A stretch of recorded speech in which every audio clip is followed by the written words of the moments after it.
Hello there, I'm Tabletop Toby. Today we're going to be doing a how to play and playthrough of Spectacular. In Spectacular, you have a wildlife preserve and you're taking animals, which are these tiles and the habitats they're in, putting them onto your board. You're placing dice on them and the slots there. There's different rules about placement and scoring objectives, and you always take every turn one item from your personal supply, either a tile or a dice, and then one from the general supply, which are these little boards that in between turns float around between the players. So it's always kind of changing and you got to keep an eye on things, but we'll get into all that. We're going to do the setup, how to play, and then playthrough. There's going to be bookmarks so you can jump and dive into wherever you would like. Remember to throw on the Klingon subtitles. That way, if there's an issue, something I discovered later on, I can throw the notes in there and then you will be informed of that. So I would just like to take a second and do a shout out to Craftsman. Craftsman, you shouted out to me and told people to maybe check out my channel if they were interested in board games and just kind of a chill board game time. And I am returning the favor and saying thank you and telling people if you have not heard of Craftsman, I would definitely recommend checking it out. Crafsman. And Craftsman does a variety of different things, often related around crafts, thus the craftsman. And some of them are like making fake, prop axes that look very real and doing texturing and things on them and doing different fun, I don't know, plays with toys and things. It's very fun and silly, but serene at the same time and very mesmerizing. I would highly recommend checking it out. There's going to be a link below. But with that, we'll get started on Spectacular with the setup. All right, starting with the setup, each player gets a player board. The Sunside player boards are symmetric. They all have the starter animal for that player board there, and then the 1, 2, 3 in the same position. The other side is the asymmetric side. The starting animal will be in a different position as will be these 1, 2, and 3s. So you might want to play with this second side to mix things up as you go along. But we're going to assume that we're doing the symmetric side for this setup. And they suggest handing these out randomly, but if everyone wants to choose their favorite animal or fight over their favorite animal, then you can do that as well. You then find the box with the matching animal to your board, and it has some fun treasures inside. And it shows you these on the box: 10 personal supply tiles with your animal on them, 5 worker tiles, which also have your animal, and then 8 dice, 2 of each of the colors: yellow, green, blue, and gray. Starting with your personal tile supply, you're just going to shuffle these up. And you can put those in the stack here on your player board. And you're going to fill up this market on the left here. 1, 2, 3. And then you do that again here with these starting tiles. However, if there's any circle mark on your board, partial circle mark, I should say, it does need to line up with the dotted line on that space. 2, this one also has it, so we line it up there. And 3 also has partial circles, so we line it up with the dotted line on that space. These worker tiles you can just put off to the side, face up. And then these 8 dice, you get to roll, and they go in these slots here on the left of your board, matching the colors, of course. Everyone also gets one of these supply boards. They're all the same, so it doesn't matter which one you take. It kind of matches up to the art there, which is kind of cute. So we filled this supply board up, but I just will note there's a little dotted square in this middle. It shows a second round for 2 to 4 players. We only fill that up in the second round if there are that many players. Otherwise, we just fill in these outside, and at the beginning of the game, we only fill up those outsides. That is a little weird and quirky, but it does have that symbol on there for the second round and the number of players to remind you. So for now, we're just filling up those outside 4. So we take 4 dice of those colors and fill that out. Now these tiles are filled from the common supply of tiles, and these have the colors on the back instead of the individual player animals, so they're easy to see. So you shuffle up the tiles of the common supply and just put them to the side someplace. And I will note that this game plays up to 6 players. If you're playing with 5 or 6 players, you use all of the colored tiles in the game. But if you're only playing with 1 to 4 players, you remove the 3 of each color that have an X on it there on the left side. These get removed and put back into the box. So back to these supply boards, each player takes a tile of each color from the general supply and fills in that. And if you're playing with the base game, that's basically the setup, so it's pretty quick. But you'll notice these 3 slots here, A, B, and C, with the envelope icon. These are optional missions that you can add on. There's a supply of A, B, and C envelope tokens. And if you are playing with those missions, which they suggest doing after playing a few games and getting used to it, although if you're more advanced players, you can probably take those on right away, you just put a random one for each letter on each player's player board. And these are personal objectives on top of the general scoring conditions that that player can pursue to get extra victory points at the end of the game. There's one final step before the game actually begins, and that is that each player can, if they want, it's totally optional, re-roll any or all of their dice 1 time, and you can replace one of these tiles with one of these. Just switch them out.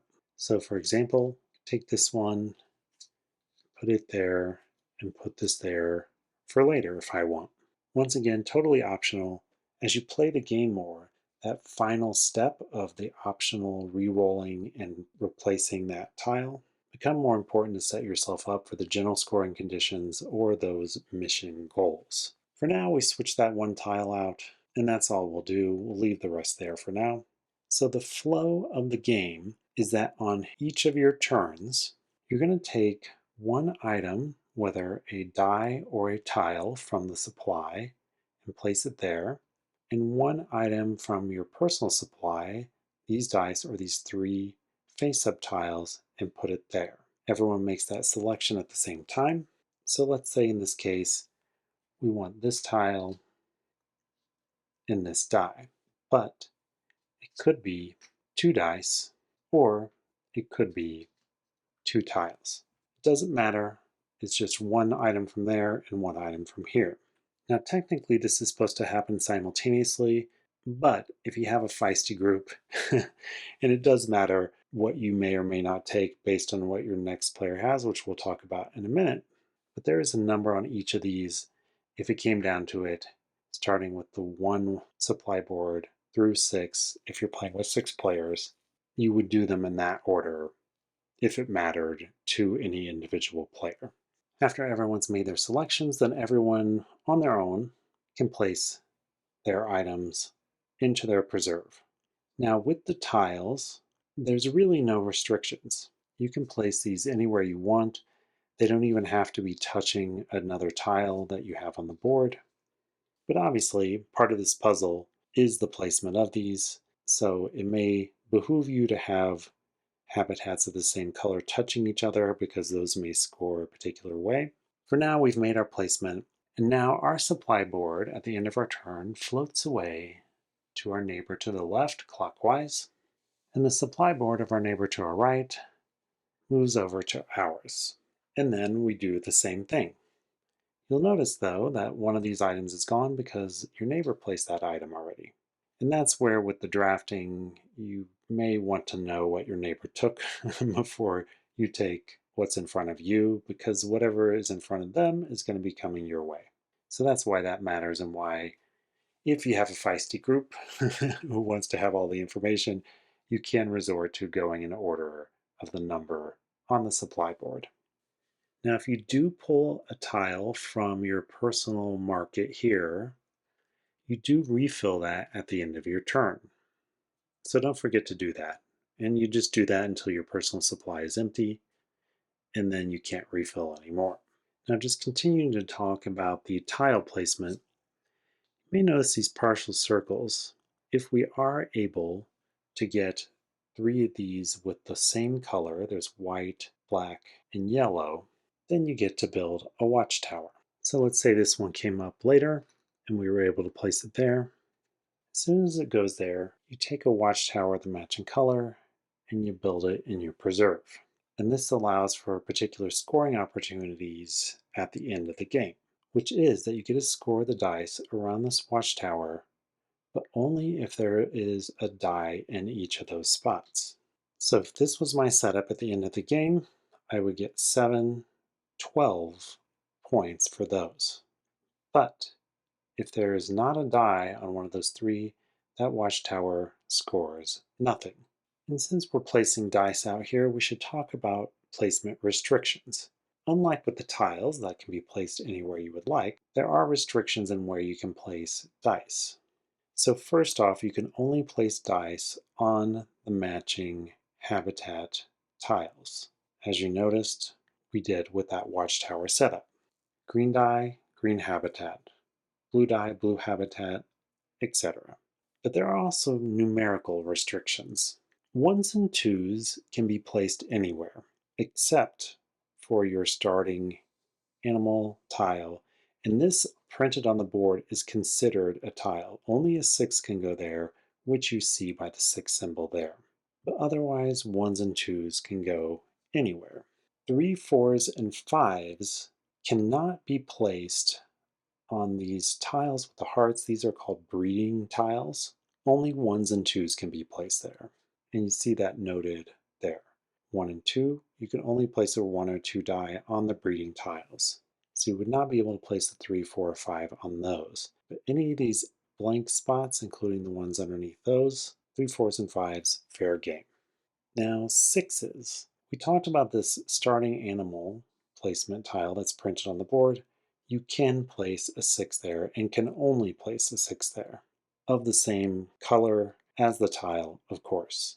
The only other place that 6s can be placed is in a spot by a watchtower. So you could place a 6 there, a 6 there, a 6 there if we had them. But once the dice are there, you can't switch them out. So it's a one-way street. If I place this 3 here earlier, and now this 6 comes around, I can't replace that.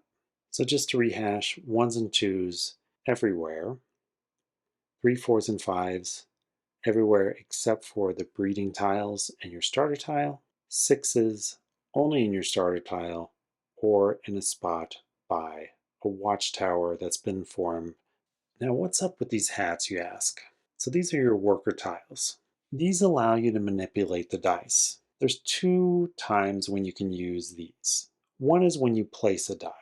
Now, generally, you only want to do this if you have to get a particular placement. And each of these allows you to manipulate the color of die, green, yellow, blue, and gray, by one, or with this one, any color. It's a wild. You only get to use these once. You flip them over. So you get these 5 manipulations, and that's all. So in terms of doing a placement, say you had a 3 on the supply board. You don't have any other place to use it, but it's the last one on there, so you have to take it, along with your other selection from over here. If you can't use something in one of these, or you don't want to, they're discarded from the game. So right now, because I can't place it, I'm going to lose that die. So I might decide when I place it to flip this over, and I get to now change this by 1 to a 2. And now I can place it on that breeding tile, which can only take a 1 or 2. And this worker manipulation does allow going from a 6 to a 1 and a 1 to a 6 as well. So if this one were here and it was a 1, this yellow 1, that was our selection for the turn. When we go to place, we could flip this over and turn this 1 into a 6 and then place it on our starting animal tile. So that's how you would use the workers when you're doing it for placement. But you can also do it right before scoring, both at the end of the first round when entrance scoring occurs, or at the end of the game when final scoring occurs. These are very useful for meeting some of these goals. So you want to try to save them for when they're really going to pack a punch in terms of how many points they're going to allow you to access that you might not be able to access otherwise. So let's talk about some more scoring strategies and why you might want to place certain tiles and certain dice in certain places. For now, we're going to talk about the rounds. So there's actually two rounds in this game, and there's scoring that happens after the first round, and then there's the in-game scoring. So what makes up a round, you say? Great question. We talked about how for each turn you're going to be taking something from the supply board and something from your personal supply. Oops, forgot to refill.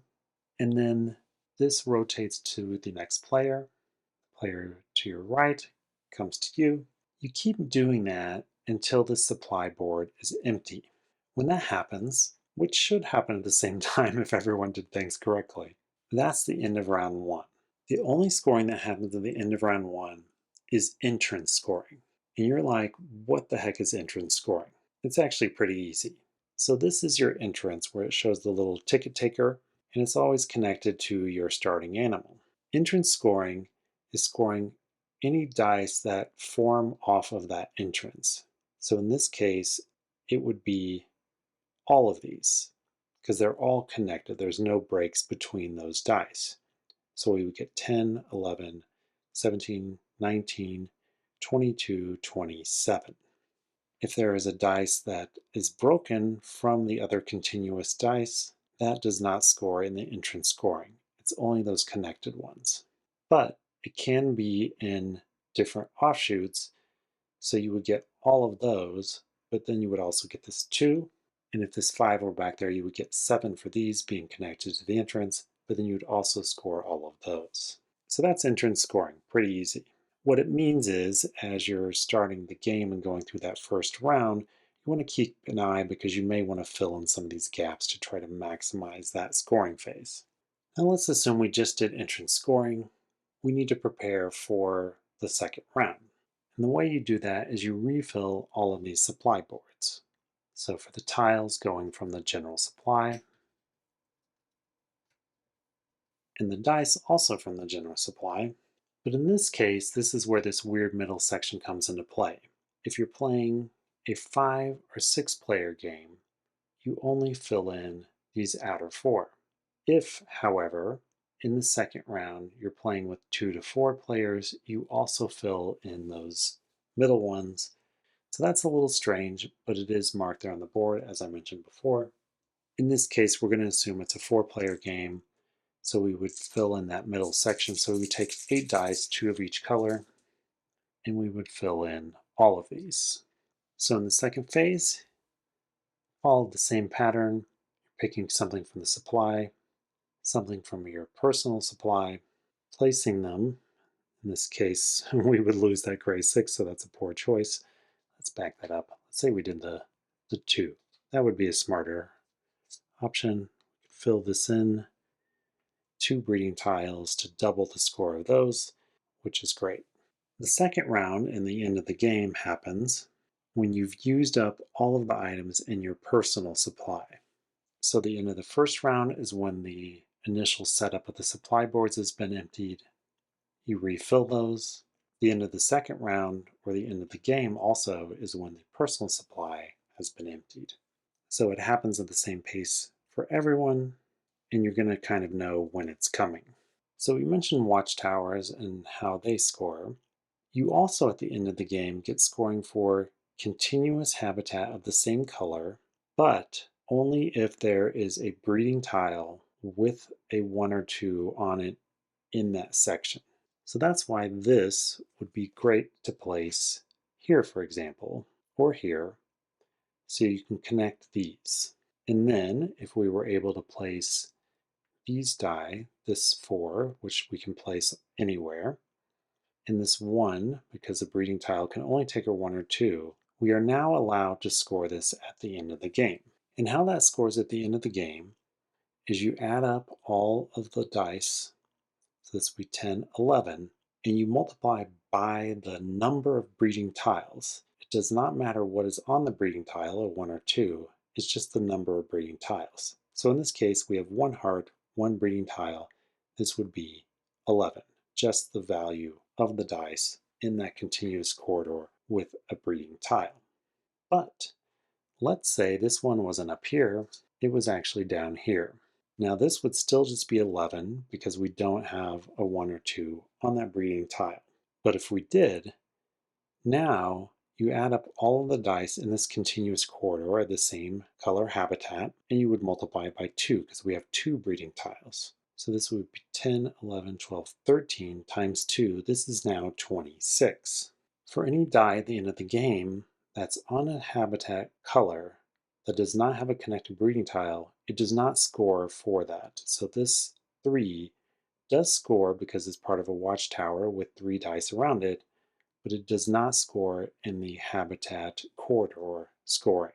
This 6, you notice, is part of this watchtower, so it scores independently as the watchtower, but then also scores as part of the corridor when you do that separate scoring phase. Those two types of dice scoring are the main in-game dice scoring that occurs. There's another scoring that happens at the end of the game related to the animals and how many of them you have, but we'll talk about that in a minute. For that final scoring, you start out doing the habitat corridors, of course only counting ones with breeding tiles in there, adding up the dice in that color connected corridor, and then multiplying by the number of breeding tiles in that corridor. You then do the watchtowers, adding up the 3 dice around a watchtower. If there's not 3 dice around a watchtower, if one of those were missing, that watchtower would score nothing. And now we get to talk about animal scoring, which is another strategy that you can throw into the mix. You'll notice each of these habitat tiles has an animal on it, and they do repeat. So here you have 2 giant pandas. There's 2 hippos, but many of them are different. You count up each unique animal that you have. So in this case, the pandas only count as 1 because it's only one unique animal. And there's this handy little chart that tells you how much scoring you get at the end of the game. So for 10 unique animals, it's 6 victory points. For 11, it's 13. 12 is 21. And it goes all the way up to 17, which is 80 points. And I'll note for that, I believe that the manual actually notes that you would have to purposely discard one of the tiles from your personal supply in order to make that happen. So it's difficult to achieve, but obviously very fruitful. And you would be weighing maybe not being able to do some of these other things. Now, from personal experience, I would recommend you do the corridor scoring, you do the watchtower scoring as the manual suggests. But if you are playing with these missions, I would recommend scoring those third. So let's talk about those really quickly. There is this lovely breakdown of each of the tiles in the A, B, and C missions that tell you exactly what they do if the iconography is not clear for you. So you simply need to look at your tile and consult this if it's not clear to you, and maybe consult it anyway just to confirm. And if you achieve that objective at the end of the game, you get the victory points on the left here 12, 17, and 20. In this case, it's for having a mountain lion surrounded by 3 tiles of the other terrain types. This one I had to look up, I didn't remember it. It's have at least one set of 4 dice of a single color of values 1 through 4 or 2 through 5. So you'd have to have those of one color, so all yellow or all blue, whatever that is, of those sequences, and they can be anywhere on your board. There's nothing restricting that. And this is a little weird one as well. The C ones tend to be more complicated, the A ones more simple. Kind of works that way. So this little weirdo is the difference between your colors with the highest and lowest total dice value is at least 13. So these are very specific, and I'm not going to go into any more examples of those, but these also score at the end of the game. And I would recommend, as I mentioned, habitat scoring, watchtower scoring, mission scoring. If you're not doing missions, then that obviously doesn't matter.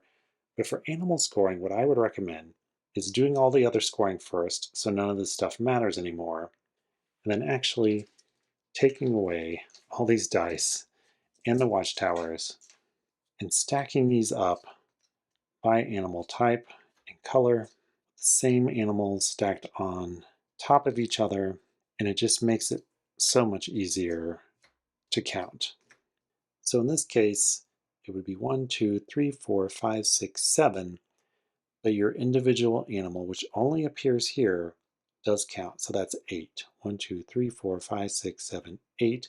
So in that case, we're actually not even scoring here. But if we did 10 or more, then we're going to get bonus scoring in the amounts listed there. And then highest score wins. So just to rehash, at the end of the first round, when the supply board and initial setup has been emptied, entrance scoring. And then at the end of the game, at the end of the second round, when the personal supply has been emptied, the habitat corridor with breeding tiles only, filled with dice, the watchtower scoring, mission scoring if you're doing that, and then animal scoring. So that's how you play Spectacular. I would just note that there is a solo challenge mode. The backs of some of these supply boards have a special setup for that that mimics someone else drafting tiles ahead of you. But I'm not going to go into that right now because for our playthrough today, I'm going to do two-handed as if I'm two different players to maybe show you some different options of strategies around scoring. That way it will maybe give you a fuller idea of how the game plays. So let's jump to that right now. All right, we have everything out here for a two-player setup. So we're just going to do these starter tiles, the 1, 2, 3, 1, 2, 3, as we saw in the setup, and roll these dice and fill the supply boards from our general supply down here, hand out our missions, and then we'll get back with you in just a minute. So we are set up. So the last thing before we begin is final preparations, which means each player, in this case, this is going to be me, this is going to be Paxton because I see two penguins there on the draw, so that seems the appropriate board for Paxton. So each player can roll any or all of their dice one additional time, and they can trade out one of these tiles over here for one of these over here. The choice about this is both about the end game scoring, but also about these missions. So let's take a look. For me, my mission A, so these are worth bonus points at the end, 10, 14, and 19, is to have a panda surrounded by 5 tiles. Now, something that's cool is this up here actually shows you the supply that you have in your 10 tiles. So that is really handy. And we do have a panda out now. So that seems very realizable. So you want to try to get, this is a breeding tile, so that is going to allow scoring of any connected region of green tiles. So we want to see if we can get this someplace that will allow us to do that. Now we could trade it out for this one, for example, because this is a yellow one, so we could get that up here. That's actually not a bad choice, because that'll allow us to build our watchtower more easily up here. So I think that might be good for that. So this is 5 2s. So that's unrelated to this position, but it might be for the dice. And this is one of one color exactly equaling 17. So this is something we might want to use the workers for, and later on it's kind of hard to plan for that except for we need a reasonable amount of that number. And there's also a green yellow tile. So if we switch these out, we could get that green yellow tile maybe there, because with this, this, and this, we're going to have a watchtower. So you can see here, even on your first turn, this first decision, it kind of throws you into this puzzle right away. In this case, I don't think the missions affect our options here too much except for that panda. And I'm wondering if we should switch those. So I think I am going to switch. So I've done the tile switching. So now the question is just whether we want to re-roll. So I think in this case, because if we could get a 2, that would go towards these 5 2s. So I think we're going to re-roll both of our greens. So we can see if we can get a 1 or 2, and then we don't have to worry about that one. May potentially get a 2 to work towards that goal. So on the grays, a 5 is pretty good, so we could use that there. We do have a breeding tile of 2. There is a gray 2 over here, you see. So you do have to kind of look ahead and just see how likely it is that things are coming your way. We could re-roll that. Now we could adjust this gray 3 down to a 2, versus if we roll and we get something further away, we might not be able to do it. So that could work towards that 2 goal. So we might want to leave that there. And a 5 is pretty good in terms of high scoring for this one as a watchtower or as a connected. So I feel okay about the grays. Now the blues, There's a breeding tile there. We do have a blue breeding tile. So maybe we leave that 2. I want to say we roll this 3 to see if we can get a higher number. And then on the yellows, 4, 4, we have no yellow breeding tile. Oh no, there is one yellow breeding tile. So maybe we re-roll one of these. Well, there are 2 yellow 2s out there, but 4s are kind of middling anyway. So I'm going to say we re-roll those 4s as well. All right, so there's a 1 for yellow breeding tile. We got one of our 4s back. Really wants to be a 4. So we have a 1 for potential breeding tile, 3. Now we can manipulate those 2 2s. So we might have a good chance of that 5 2 ones, which is 14 points, which is pretty good. And all right, so that's for me. Now Paxton has to make that same decision. So let's first off look and see what Paxton's goals are. So this one for 12 points, a lion, which there's one on the board already, surrounded by a blue, green, and gray tile. That seems very manageable. Now, something that's interesting is if we trade that out and we place it there, we would already have a gray and a blue, and we would just need to have it touch a green. So that might be a reason to trade out. So we can look at that in a second. So this is having more unique animals than 12. So that gets, I feel like that's where it starts to get a little tougher, is trying to get to that 13 or 14. You have to really make a concerted effort to do that. So that's interesting. And because you do have to weigh those against your other scoring goals. And this is C, so having all colored dice totals 12 or higher. So kind of higher valued dice. So I like our initial thought about moving this over so we can just put it there and knock out 2, then we just have to get a green next to it in those 3 spots, which seems very feasible. So the question is, what are we going to put there? So this is a blue, so we could start a watchtower here with this blue and then maybe throw that blue in the middle and then try to put that green to get that goal up there. That's not a bad plan. So that's the tile. So now we have to look at rolling. Now, so there's a blue 6 there, which we could take for this. We also have this yellow, and those 2 are yellows, and that's a yellow. So we're probably in pretty good shape to yellow watchtower, so that 6 is good. And this 2 is good for this breeding tile, so that kind of frees us up not to have to worry about those. Although there's a 2 up there as well. 5 is a pretty good number, so we would risk losing that if we re-rolled. And then 1 would be this breeding tile, so I feel like that's in pretty good shape because we do like the 5 there. Maybe we take that 6 to secure that right away for the entrance scoring at the end of round 1. These 3s, though, I think maybe we want to re-roll these 3s to either get 1s or 2s for breeding tiles or higher numbers towards this goal, potentially. So we're going to do that. This 2 we can use for that breeding tile. The 4 is not great. I think we could try re-rolling that, and I think that might be it for Paxton. So 1 for breeding tile 5, a little higher there, and unfortunately lower on the gray. So we're stuck with that because you can only re-roll once, and then these are your dice and your personal supply for the rest of the game. So that's unfortunate, but such is the way of life. We'll have to see what we get there, and we do get more dice options after the first round, so we can maybe lean on those. So that's it. With that big kind of front end strategic decision, especially when you're looking at the missions, we can begin. So each player is going to choose something from their personal board and something from the supply board. And so I think in this case, let's see here, we kind of had a plan here. Let's figure out if we can remember what it is. So we want 5 around this panel, so we already have 1. I noticed one of the green ones over there because we could do a green corridor over here, and maybe we get a green breeding tile the next round because that could be a power punch. But we do need to surround him so we could grab that one and potentially put it there. I don't think Paxton's going to probably grab that because he has no white watchtower tiles out at the time, whereas we do. Now we could put that there to connect that. That's actually not a bad idea. So that's something we can do in the future.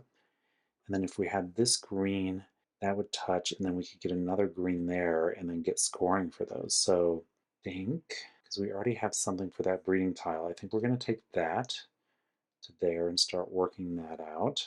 Now, I know we want to work on that yellow watchtower. That seems very feasible. But we also have this white one. So I think we could take that white one over there. So we'd want to put the blue like there, but there's no rush on that, I don't feel at the moment. Although there's a 6, so if we could finish this white, we could take that 6. Although, now that I'm looking, I bet Paxton's going to take that 6 right away to get it there, so I don't think we can count on that. That being the case, there's no rush to get that out. And you see, with just two players, it's kind of intense because you know these are going to be going back and forth.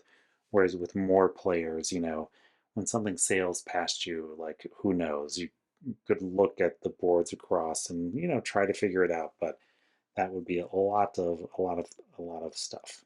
It becomes more of that solitaire puzzle, I think, the more players. But with two, it's extremely strategic about what you think the other player is going to take and more easy for you to assess that situation.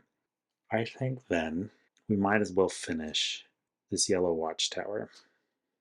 So that's me. So everyone chooses their options first before placement. So Paxton will choose next.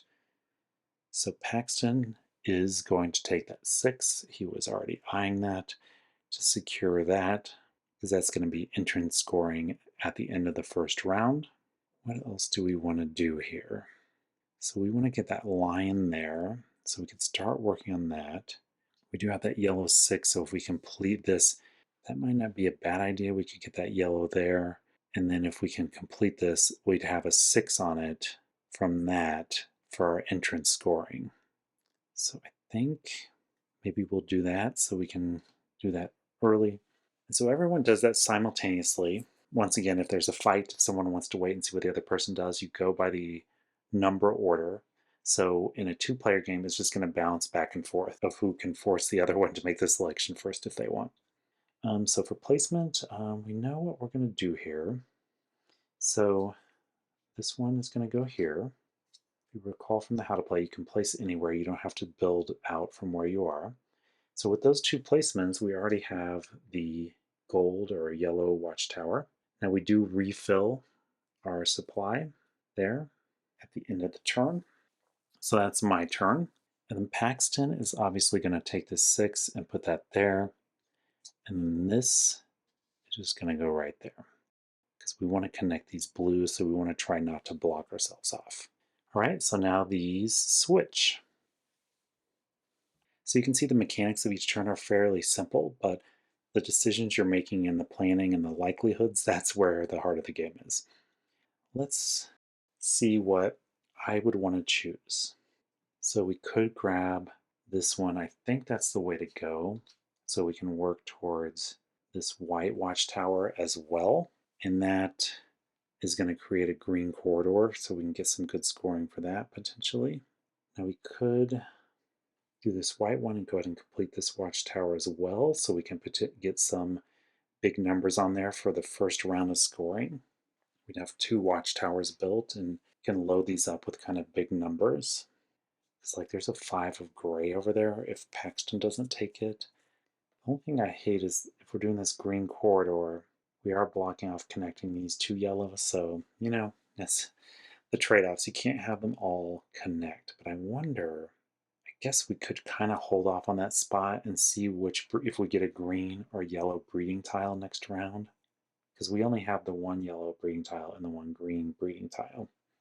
So it's going to have to be in the middle. None are there now. So we could keep this open and then connect it after to try to see if we can double the yellow or the green corridor. I think we want to hold off then on that one until we see what's going on with that. We could turn this 1 into a 6 to get that entrance scoring for that. There are 2s up there for the breeding tile, because otherwise we're not going to score that for entrance. I think we might want to do that. Okay, we're going to do that. And then for Paxton, he needs to refill first off. Okay, so for him, so he needs a yellow one to complete that, and those are over there. So we want this lion there. So I feel like we can go ahead and do that to kind of get that going. And then from up here, so we could do another gray here So the line needs to be surrounded. So, oh, we need to be cognizant of this. So there's a green one. So we could just throw that green one on there. We could potentially even put it here so that we could potentially do a white watchtower there. And then that would achieve that objective there. So I think that's very easily done. Now we can be thinking about grabbing different animals as well. So let's see if that's helpful. So we don't have a hippo. We don't have a rhino either. And remember, it shows you your supply there. And so if you don't see one on your board and you don't see one in your supply, then it's going to be a unique animal as well. So we could grab that. We don't have one of those either. So any of those three animal tiles are great for us. And given that we only have these 8 selection to begin with, we might want to start grabbing those. That 16 points is great, and we're going to get the scoring here. So if we got like 14, we'd have 40 points just from that, which is a huge number. So this rhino, we could throw there. Start working on this black watchtower as well. This blue one, though, is interesting because we have this blue. If we can get that yellow blue there, we could multiply our score a bunch. I think that's a good one for us. And it's a unique animal, so it's going towards that goal. And so there we go. So now for placement. So for this one, I was going to use this yellow worker, which you just flip it over. And you can go from a 1 to a 6. You can go up or down any number, and then you can rotate from a 6 to a 1 or a 1 to 6. So we're going to do that so we can place it there, because otherwise we wouldn't be able to place that one there. And this one, we're going to do like that. Kind of keep our options open for either a yellow or green scoring corridor. And so for this one, the line's going to go there to get towards that objective. And then this one, we can do it off here on the side to keep our options for maybe starting another watchtower there. Because we're going to have this one that we'll pick on that round, and then we can throw this one just like down there, and that will give us that corridor and then double the points of that corridor, which includes that 6 at least, and probably that 5 we'll throw on there. Okay, so these swap again. Okay, what do we have here? So we need to surround this panda. I want to complete this watchtower as well, so we can maybe grab that 5. I think let's do that. That's what we talked about doing for that kind of initial entrance scoring. It's not a bad move. We just need to keep an eye on, make sure we can do that panda, because it would be a waste not to try to do that. And then Paxton, so let's refill mine at the end of my turn. He did not refill at the end of his last turn, so we'll go ahead and do that. It's the same animal, just a different watchtower piece. So we are definitely grabbing this blue one to create the yellow watchtower and connect all of that stuff. I think then we'll grab this 5 because we can actually throw that 5 on there. And then maybe we manipulate that 1 to a 6, but we need to get 1s and 2s on these breeding tiles as well. There's going to be a lot more dice next time, but we want to be cautious of that. So the question is, if we're doing one of these greens here to maybe start a possibility of a watchtower up there, do we go for the black or the white? So we have, I'm just looking to see, so elephants, we have this yellow one. So there is a white one.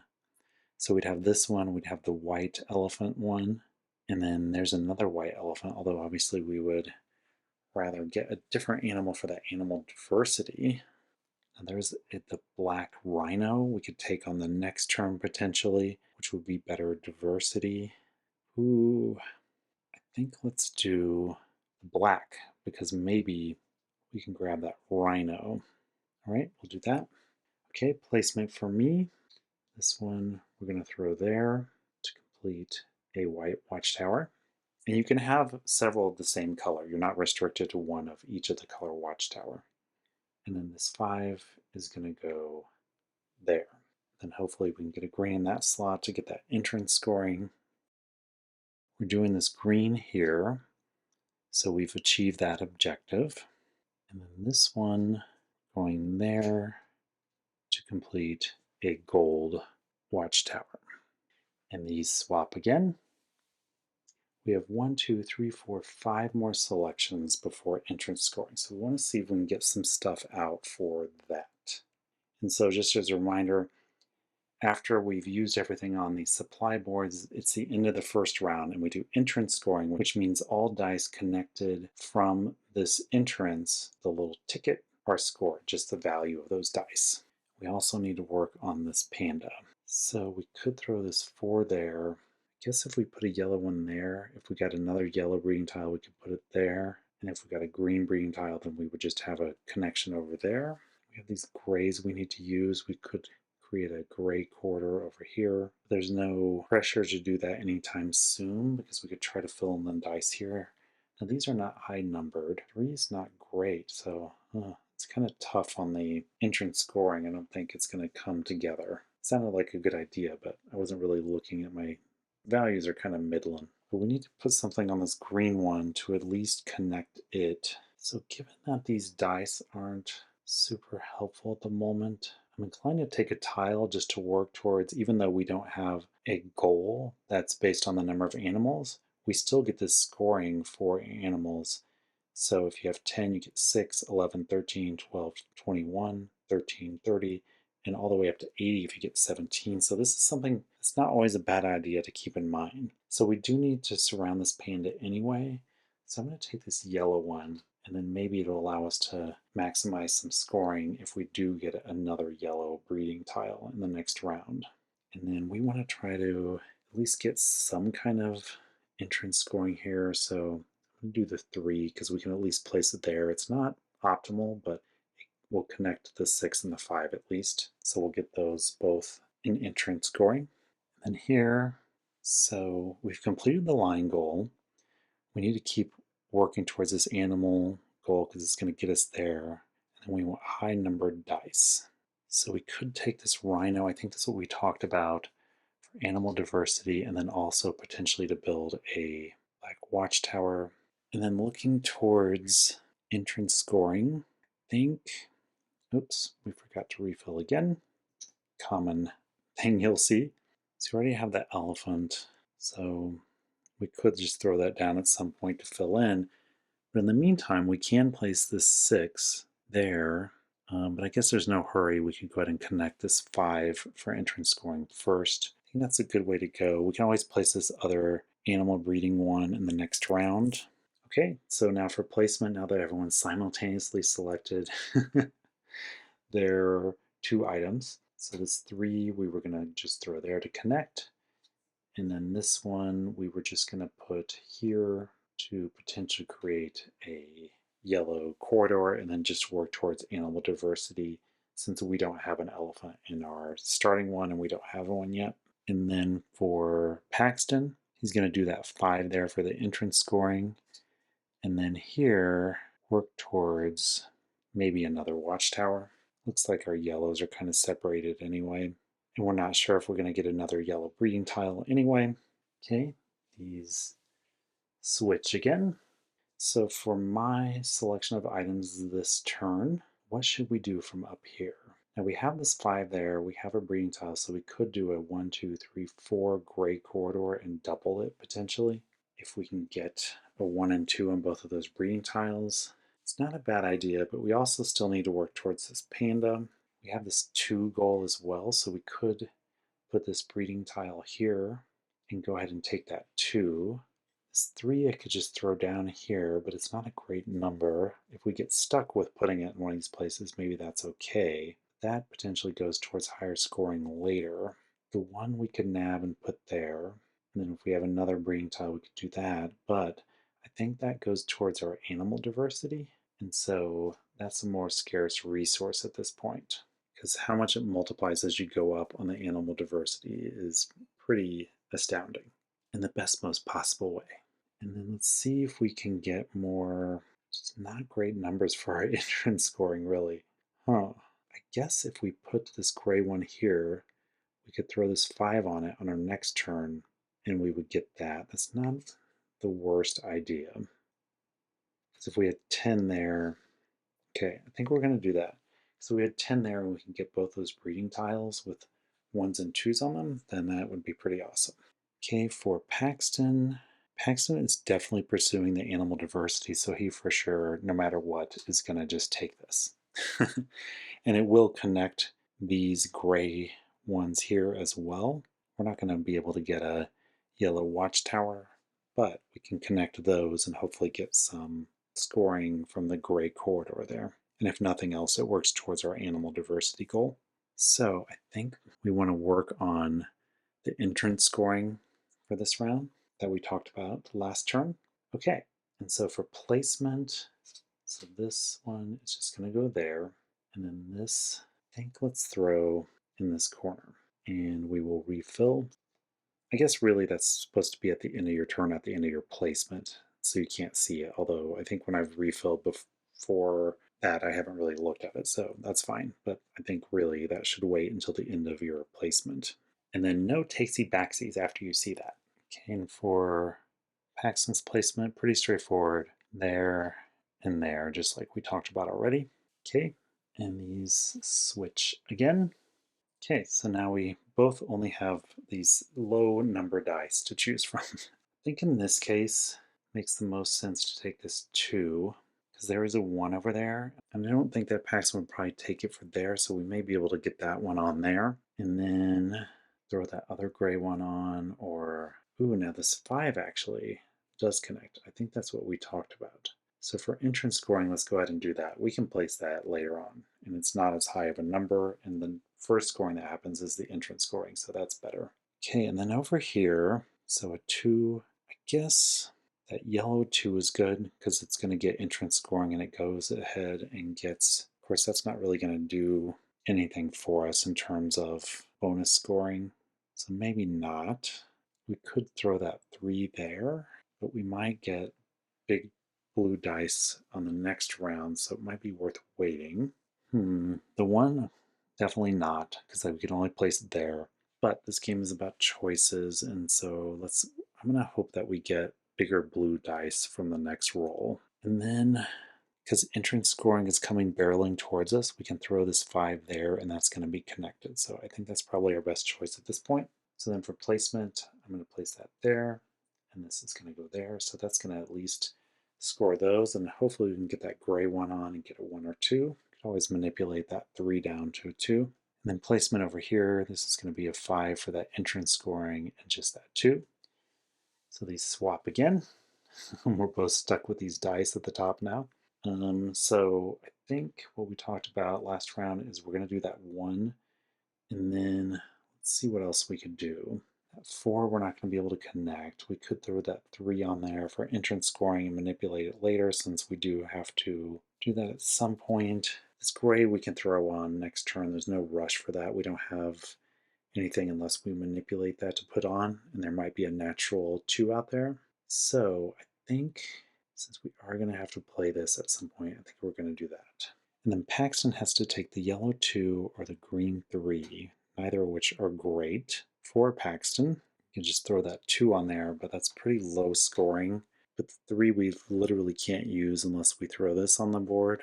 If we threw it there, it's ruining the chance of a black watchtower, and we wouldn't get quarter scoring either, so that doesn't help us at all. We would only score that 5 for entrance scoring only.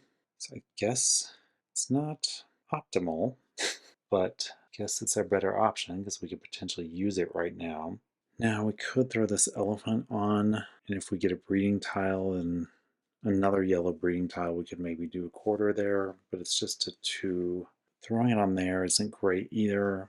So all of these are super low. These are great for breeding tiles. This is a great breeding tile roll. We could go ahead and do that 2 there and see kind of what rolls we get in the future, because if we're using it just a 2 anyway, might as well go ahead and fill that in. Hope we get some higher grade dice in the refill. So I guess that's what we'll do. Not amazing options for Paxton. Okay, so for placement, we're going to do this 3 here, so we get entrance scoring for it. This 1, we're just going to do that breeding tile. Also add to our a little tiny bit towards our entrance scoring. And then over here, this 2 is going to go in that breeding tile.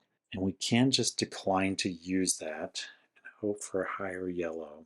or we throw the 2 on. It's only going to be 2 points now, but gosh, I would think we would get higher numbers later, or Paxton, I should say, would get. I think Paxton's like, I don't want your dang 2. I can do better. So he's going to just decline to place this, and this gets discarded out of the game. So then for the last turn of round 1, we switch these again. So this is an easy choice for both of them. And let's see if there's anything helpful we could do. Now we could just throw this green on next to the panda to work towards that, and we could connect it. So that would be that 3. It's not a bad idea because we could maybe roll higher on that and get green quarter scoring, and depending on if we get a green breeding tile, I guess. So I think that's what we're going to do. So over here, selection over here. So for entrance scoring, could just throw that there. Could use one of our manipulation tokens to get it to a 2, but that we might need that for something else later on. We could just increase a die someplace.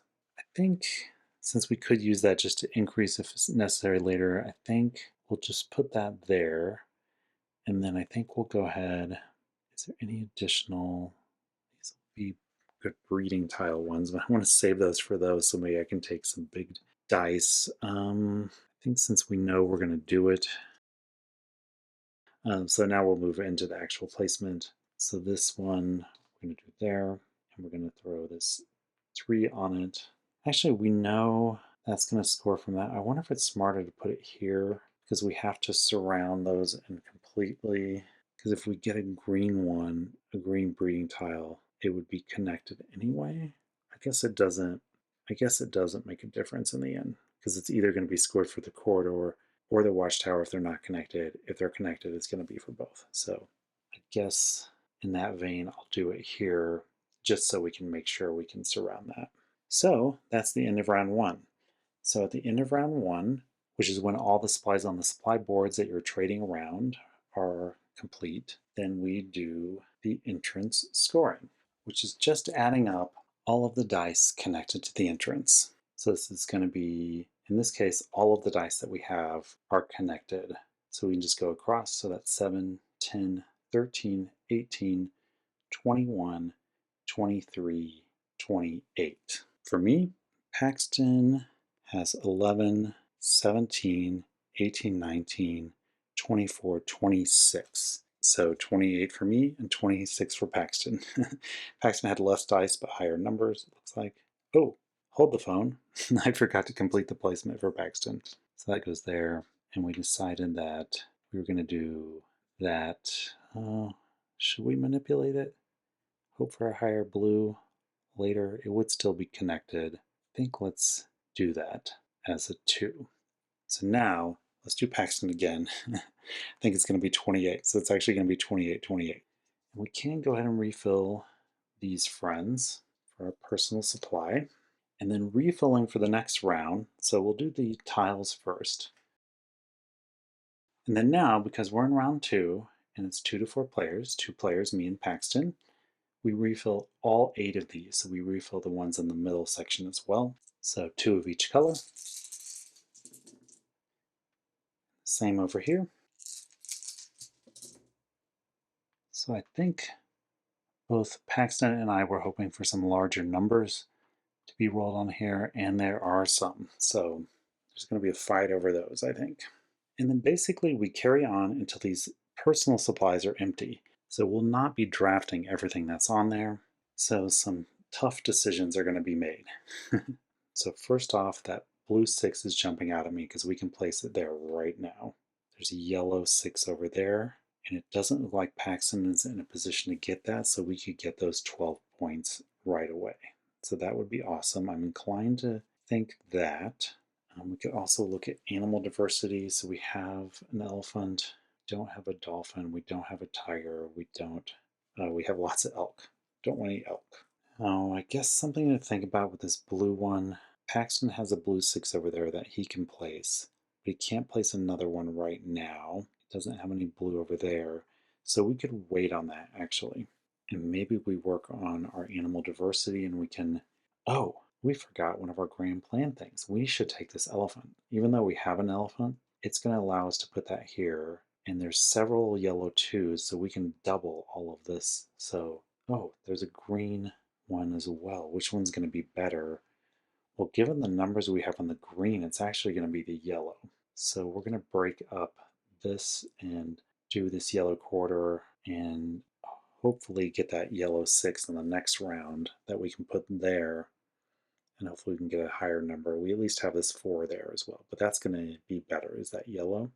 So then over here, I think we might as well do this and start working towards that yellow quarter. We can start thinking about the 17 goal as well. Let's just take a quick look at that. So for gray, we have 10, 12. So we have that gray one there. We can manipulate maybe that 4 over there to get the 17. Yellow is going to be a good option as well. We're going to have the 6, probably 2, 2, so that's 6, 10, 11, 12, 13, 14. We'd need 3 more. So that could be possible as well. So something to keep in mind, especially as you get into the second round. Like you got to figure out if you can do these or not. The A's are always the easiest, kind of mid difficulty for the B, and then the hardest for the C. Often the C ones are going to involve you manipulating the dice. So let's see what we have over here. So I feel like we're doing pretty well towards this animal goal. 1, 2, 3, 5, 6, 9, 10, 12. So we're gonna hit that 12 for sure. But if we can get more, that would be great too. So now we see there's a blue 6 over there, but I have a placement for that as well. So, but the thing is, Paxton doesn't have a place for the second one. So there's actually no hurry for Paxton to grab that, because in this 2-player game, you have more information than you would have in a higher player count. And then we have this dice goal. Now that green one's going to be tough to get up to 12. So that would be 10, 11, 12, but we'd have to get, I guess we could get that out, but we might get more scoring just by getting more animals, I think, actually. Let's see what our options are here. We don't have a turtle. Ooh, we could throw this turtle in this blue corridor and do triple that score. And I don't think we have a turtle. Let's look. That is a mega move for us. It's animal diversity, and it's going to triple this corridor if we can get 1s and 2s on all 3 of those breeding tiles. So we could just go ahead and throw that on that breeding tile. This elephant doesn't really do a ton for us because we already have an elephant out there. We're not going to be able to connect it to a breeding tile probably. So no hurry there. Now we didn't talk about completing this watchtower. There's several black ones, so I think it's okay to wait on that. So I don't feel like this decision is as critical now that we have all the information. We're not waiting for other things to magically appear. I think we'll go ahead and do that breeding tile. Okay, so for placement, this is going to go in the middle there. And then this is just going to be connected up here. And then for Paxton, placing that on the breeding tile, and then throwing this one down here, because maybe we'll complete that black watchtower to try to get that scoring. And then these are going to swap. So we have 6 more turns. So you see, if I weren't battling to myself and running 2 players at once, it would be, it goes pretty quick. Like you're going to have decisions that you're making each turn, but it's kind of discrete. And as the game goes along and those choices are less, then they get actually faster, which is kind of nice. I feel like there's a lot of front-loaded thinking in the first round, and then the second round really speeds up. So it's kind of a nice flow. It kind of helps address that problem of feeling like the game becomes a slog as you get down and things get more complex. This is kind of the opposite. Your options are more discrete, and you have less of them as you go along. So we're still not concerned about that blue 6. I do think, since we have this multiplier effect, that we might want to grab that yellow 6. Throw that there, although we got to get breeding. So, well, there's 3 yellow 2s left. So hopefully we can get 2 of those. And looking over, Paxton has a yellow 2, and then there's 3 yellow 2s. It looks like he might be building a watchtower. But there's not going to be a run on those 2s because he doesn't have a lot of other places to place them. And he might deprioritize building that black watchtower, given that right now with the yellow tiles, that would be another yellow one. It would just be 2s, so that's not super scoring. So we'll nab that 6 then, and I think we'll go ahead and do that 4 just to work towards that. And then we just need one more tile by the panda, but there's still several tiles out, so we have time to do that. And so for Paxton over here, still not a rush on the blue 6 because it doesn't look like options to place that. I think because our setup is not, I mean, we have this blue power corridor, which is great. I think we should maybe grab this blue 2 to get that other breeding tile. And we can always grab the 6 later. And then, now this is interesting. For this black watchtower, we would maybe want to do it with this gray because there's 2 gray 6s, so we can place that there. I wonder if we should prioritize that, although Toby/I have that breeding tile, but also already has a 2 of blue. So maybe we actually change it to do this, because then there's the gray 6s. We can do a gray 6 there because we only have yellow 2s, and that kind of sucks for that. So I think that's a good choice. So we have this green, so we're not going to be able to get the breeding tile by there, which is fine because I think if we do that gray, we're going to get better scoring with that.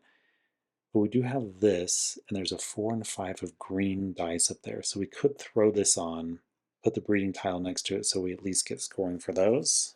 And we do have this gray breeding tile corridor going, but those are 6s. We could potentially throw a 4 on there. And I think that being the case, since we're going to put that there, we might as well go ahead and throw this, I guess, down here. And I think I've kind of written this off. I think with our green options, it might be tough to make happen, but maybe. On yellow, it's going to be 6, 7, 8, 9, 10. I think yellow, oh, actually, yellow is going to be our bigger problem there. So it's possible, but I think in the trade-off, we're going to probably prioritize the animal diversity. And we are not placing, we're just choosing. This is a problem when you play 2 hands at once and you're babbling to yourself. So now that we've both selected, let's do placement. So I think the 4 we're going to do there, the 6 we're going to do there, and we have to do that because the 6 can only be placed by a watchtower or your starter place. And then this panda is going to go down there, which is going to work towards our animal diversity. So I think we're going to do really well on the animal scoring with Paxton. So going in on that strategy because of that goal, I think was a good choice. This breeding tile, oh, it's not going to go there. It's not a breeding tile either. It's a watchtower tile. So we did complete a black watchtower there. And then these are going to switch. And we're down to just 5 turns. So with this, could do this green one there to do a multiplier on, because we do have that. I think that's probably our best choice. Well, we know we're going to do this gray one as well. We're going to have to manipulate that 3 to become a 2, which is fine because it's working towards a goal anyway. Now we could try to wait for that green 2 over there. So I think we're going to grab that while we can because we don't have a tiger either, so it works towards the animal diversity. But we're going to hold off on that because maybe we can get that green. Well, I guess we're going to have to place that anyway. So let's go ahead and do this as well, which we know we want to put there so we can try to double that. And then over here, so on the animal diversity, do we have a tiger? So we have a buffalo. Tiger, we do not have. A giraffe, we do not have. And what's over there? A dolphin, we do have. So what's the best scoring option? The yellow we're not going to be able to do with corridor scoring. We're not going to be able, well, we could potentially complete this watchtower over here, but it's just those yellow 2s again, so that doesn't help a lot. I think then we want to, even though those high numbers are attractive, there's several of them. There's 2 blue and 2 gray 6s, so the hurry is not there. So I think we want to make sure to grab as many animals as we can. So we want to do this tiger. That could try to complete that. So yellow is only going to have 2s on it. This one we're not going to be able to score anyway because we're not going to be able to connect it to anything. So I don't think there's any hurry on that. Green we might want to put there if the other black one is taken from us. So I think we'll go ahead and just do the 2 for that watchtower, which kind of sucks, but that's the highest we got. So for placement then, I'm just going to put that there. And then this, well, now what's interesting here is, because if I put it here, it's going to double this. So I could put that 1 there and maybe nab that 5 or 4. So let's say the 5. So 5, 6, 7. So that'd be 14. And then these would not score as part of green. They would only score as part of the watchtowers, assuming I can get a blue one up there, which I should be able to. Versus if I put this here, it would be 6, 7, 8, 9, 10, 11, 12, 13. I should just do this here to make sure I get that panda goal. Panda goal is 10, so I'm going to do that. And then for Paxton, so this 2 is just going to go there. And then this one is going to go towards that, right? The swap again. So for my selection with the 5 twos, which with all of those yellow twos, we feel like we're going to do it because it's going to be 1, 2, 3. That's going to be 4 on that one. And then we can manipulate one. So we pretty much got that one in the bag. So the question is, can we do this 17? So let's look at gray again. That's 10, 11, 12, 13, 14, 15, 16. We're going to be one short. So I think if we take our animal diversity, because I don't believe we have a buffalo yet, and I think, so we're likely to get a 6 on this. I think let's go ahead and try to get that up there and see if we can get something on that as well. We're not going to be able to do everything, so let's see what happens. And then Paxton, for Paxton's selection, so he already has a dolphin, so no need to prioritize that. Let's see kind of what we're stuck with. So I think we should focus on dice values. So I think we're going to do, so the gray 6, there's no hurry, but we could do this 1 to do there, and we could grab that 4, but we actually want a 2 so we can triple, and we'll get one of those blue 6s. So let's go ahead and nab that. So then for placement, we'll do ping one up here, if we can get one of those 6s as well, and that's it going to go on that. I don't know why I just broke into some totally fake Italian accent there. And then this one is just going to go someplace. It doesn't matter. And then placement over here, we're going to do this 1, and then we're going to do this breeding tile, and these switch again down to the last 3 turns. We know this 2 is going to go on that breeding tile, and we can put this gray, so we need 2 different gray ones that we're going to have to manipulate both, which we do have the workers for. Because he has a lot of gray, I think let's go ahead and grab that just to make sure we can make that happen. And then over here, so there's 2 gray 6s. Doesn't look like I have any place to place it, so Paxton's not going to be worried about those. He could grab that 5 to get that up here. Oh, so actually, he does not have a giraffe yet, so that's going to be animal diversity to increase that scoring. That's going to be, I think, one of his main scoring. So that's priority number 1, actually, over the dice. And then we'll be able to put one of the gray 6s there. So I think that's going to complete our watchtower, but I don't know that we're going to be able to fill in all the way around that watchtower. So let's go ahead and just do this 2. All right, so for placement, I'm going to put that there for that breeding tile. And then this 3, we're going to use a gray worker to manipulate this to a 2 there. So for placement over here, so this yellow tile, can't connect it to a breeding tile anyway, so I guess we'll just complete the watchtower just for visual sake. We have the 3 watchtowers. Okay, then this 2, we're going to do one of those 6s over, well, actually, oh, yeah, because we're not going to be able to fill this in, I don't think. I guess we did that there. Yeah, because we only have 2 moves left. All right, these switch, and we have 2 turns left. Now, the personal supply decision, I feel like, is easier in this case. We have to focus on these 2 yellow, because getting double scoring with the 2 6s and the 4 is pretty powerful, so I think we can go ahead and safely take that. And this is going to end up being a trade-off. We're going to give up this 6, but that's only, well, it's going to be 6, 12, 13, 14, 15. But this is going to be 12, 16, 17, 18, 19, 20 with the yellow die from over there times 2, 40. So that's way more powerful. So this is one of the trade-offs. You are definitely never going to be able to do everything that you want to do. And so that's kind of the fun of this game, is that it's tight. You can score a lot of things, you can do a lot of things, but you're definitely going to have to make those trade-offs. And in this case, the trade-off is very clear. So over here, I guess we might as well do this green. We can throw that over there. A few extra points, I guess. And then for Paxton, so he already has a dolphin, so we've gotten as much animal diversity as we can at this point. So I think we're going to do So we're going to do a 6 and a 6, I think, are our best options there, and we can do them in any order, so it doesn't matter. So we'll do that blue 6. We have to take one of those, so that's pretty straightforward. And so for the placement for this turn, pretty much know what we're doing these breeding tiles to get the multiplier there, and then that's pretty much all we can do over there. And then here, I don't think it makes a difference what we do with this because we're not really going to be able to score it because it's not going to be in a watchtower and it's not going to be connected to a breeding tile. And then this 6 is going to go on this penguin to get both the corridor scoring and the watchtower scoring. So that's a very powerful placement.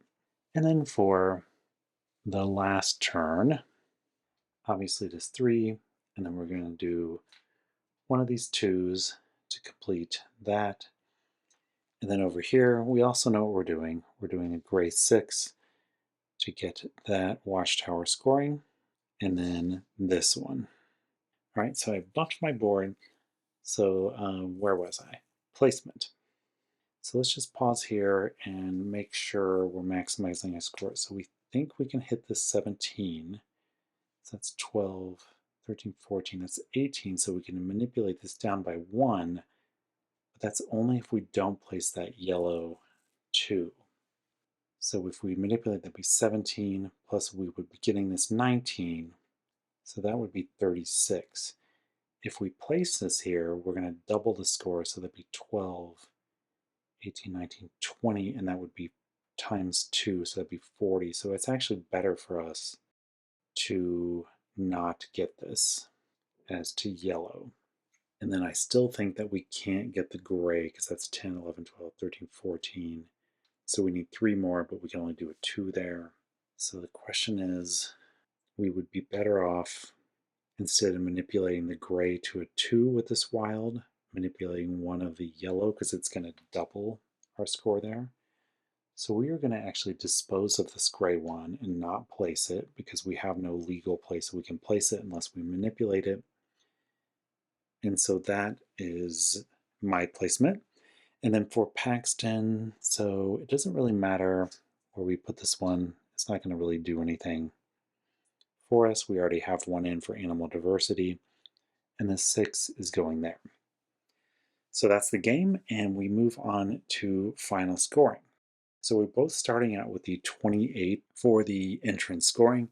So we're kind of starting off on even ground there. And then we first do the habitat scoring. But we do get to, prior to scoring, because you can use these worker tokens either at the time of placement or before final scoring. So we're going to, we already determined that increasing one of these yellow, so the only one we can increase is this to a 5. That'll give us 2 extra points. For blue, we can only increase this one because that's a breeding tile, and so that's only a 1 or 2, so we can increase this one to a 4. And then green, so it's going to be one of these because these are only going to score once. This one for this watchtower, this one for this watchtower.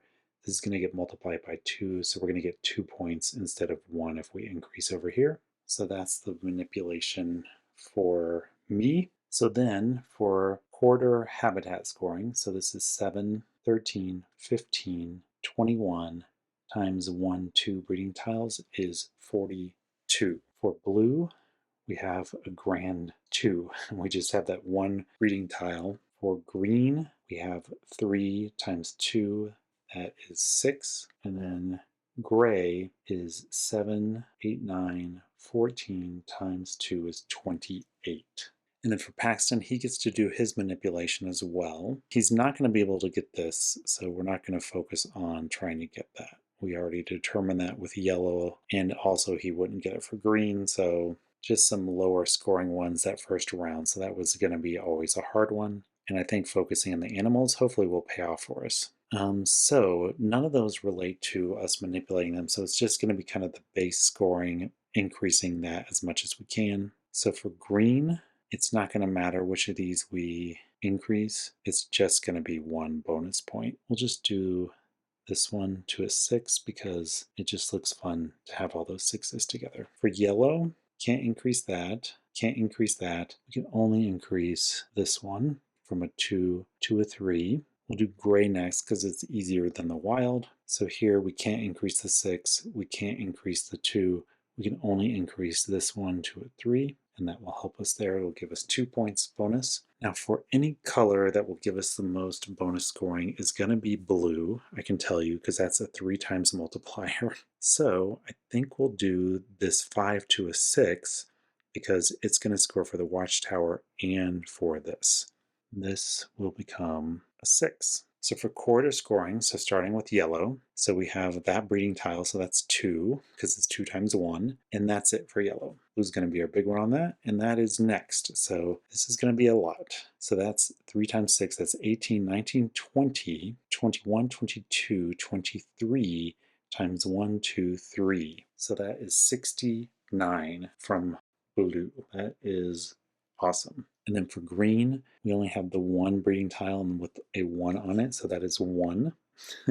And then for gray, we only have that one breeding tile, so that's 5 times 1, which is 5. Now, what's interesting in all that is that was a huge score for the blue, but Paxton didn't really score that much for the other ones. It was 2, 1, and 5, whereas I had the yellow, which was a nice 42, and then the gray, which was 28, and then 2 and 6. So I actually got 78 for habitat scoring, and Paxton got 77. So we're still neck and neck, but 1 point better on my side, spreading across 2 colors versus the one concentrated there. So there's different options with that, when you have to kind of go with the flow in terms of what you have and looking at those best options. So next is watchtower scoring. So for me, this does not score because it does not have 3 dice around it. So I only get this one, which is 9, 12. Paxton's going to get 2 different ones. So he has 18 around this first one, and then 12, 15 around that. So that is 33. So Paxton definitely winning on the watchtower scoring with 33 for those 2 versus 12. And then we're going to do the goal scoring next because of my trick that I showed you in the setup talking about scoring of taking everything off after you've done all the dice scoring first and then putting the animal tiles out. It just makes animal scoring way faster. So for goals, so for me, A is to have a panda with 5 tiles, and there's the panda 1, 2, 3, 4, 5. So that is 10 points. And then the B one, I think we also got because that's 1, 2, 3, 4, 5, 6. So overkill. So that's 14 points. But we did not get the C goal for the 17. We already know that. So we got 24 points for the goal scoring. Paxton, I think, is going to just do the first 2 as well. We know the C has already failed.